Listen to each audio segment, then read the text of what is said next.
We've all heard that international investing can reduce risk and improve returns. That is BS. It's bovine scatology. Stick around and I'll show you without jargon why international diversification may be putting your money into zombie mode. And more importantly, what to do instead. Many people recommend putting 25 to 40% of your portfolio into international equities.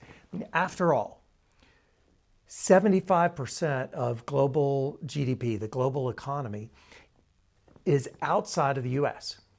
Think about brands like Budweiser, Ben & Jerry's, Toyota, Honda, Electrolux. Intuitively, it sounds smart. But what sounds like conventional wisdom may be handcuffing your returns. And it could be exposing you to far more risk than you realize. Here's what we'll cover. 1, the truth about returns. 2, the hidden risks. 3, smarter strategies instead of putting a quarter to nearly a half of your portfolio into zombie mode. I'm Greg Lucan with Lucan Wealth Management. When I was a young stockbroker in the 1990s, I was fed the same narrative and I believed it. And I was in the industry, so I spent hundreds of hours studying market history across countries, economies, and continents to understand what was really happening. We're told to avoid home country bias, that markets are truly global, that international diversification reduces risk and boosts return. But it never sat right with me. Because now you're talking about stock risk plus currency exchange risk plus geopolitical risk plus political instability, regulation, policy changes across dozens of countries. So let's get this aligned. When I say international markets, I am referring to the MSCI EAFE index, the index of Europe, Australasia, and the Far East. Think of it like the S&P 500, but for developed international markets. Germany, France, Japan, the UK, Australia, Italy. Now let's talk about what really matters about this. Returns. The part most people skip is that from March of 1987 through December 31st of 2025, nearly 40 years of the MSCI EAFE, the index averaged 5.75% per year. Let that sink in. 5.75%. You've been told more risk equals more return? Well, not always. This is a classic case of uncompensated risk. More risk, less return.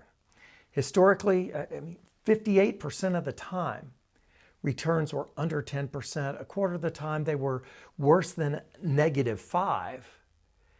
And the long-term average, 5 3/4. That's stock level risk with bond level returns. Now pause for a second. If you have $5 million invested and you're allocating $1.2 to $2 million internationally, how confident do you feel knowing that historically you lose money 1 out of 3 years, you lose more than 5% 1 out of 4, and nearly 60% of the time your returns are single digit, less than 10%. And you're adding currency and geopolitical risk? Yeah, me too. That's why I call international stocks investment zombies. They consume resources, increase risk, and rarely deliver. Most of the time. Now, to be fair, about a third of the time, international stocks do run hot, like a scalded rabbit, over 15% a year. Sometimes the zombies wake up. So the real question is, how do you use international investing intelligently?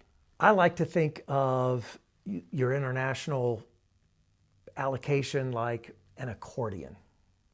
It's closed, you got 0% international exposure. Open, maybe you've got 25 to 40%. If we want a fancy term, we'd call this tactical allocation. Here's how it works. You use clear signals, maybe trend or momentum, to decide when to expand and when to contract. U.S. markets tend to move in more reliable trends. Why? It's likely because they're more mature, transparent, highly regulated. So when international markets show sustained strength, say outperforming U.S. markets for multiple quarters, maybe you expand the accordion 20 to 30%. When trends break or lag 2 quarters, you contract back 5, 10%, or even 0. The key is this, that you're not guessing. You're following rules. We have 3 rules of investing. Number 1, it's have a game plan for up markets. 2, have a game plan for down markets. Different game plan. And number 3, have a clear way to tell the difference. We invest on trends, not on predictions. So the second strategy you may want to consider for international investments is to use buffered or hedged vehicles. Some investors prefer hedged or buffered instruments like exchange traded notes, ETNs, or buffered ETFs, or certain annuity sub-accounts offer some buffering, and they might protect 10 to 15% of losses while capping the upside at 12 to 15%. So let's say international markets fall 20%, you might lose 5 or 10. If they rise 25%, you might capture 12 or 15, but be careful. Exchange trade notes, ETNs, can have counterparty risk. Some ETFs have liquidity risk, and annuity sub-accounts may have surrender penalties that lock your money up for years. So it's important to understand what you are buying. The biggest mistake, even sophisticated investors set international allocations for years and just never revisit them. They look at total performance of the portfolio and ignore what is this significant slice is actually doing. International investing should never be a set it and forget it proposition. The world changes, markets change, economies change, you change, so should your allocation. I know this challenges conventional advice.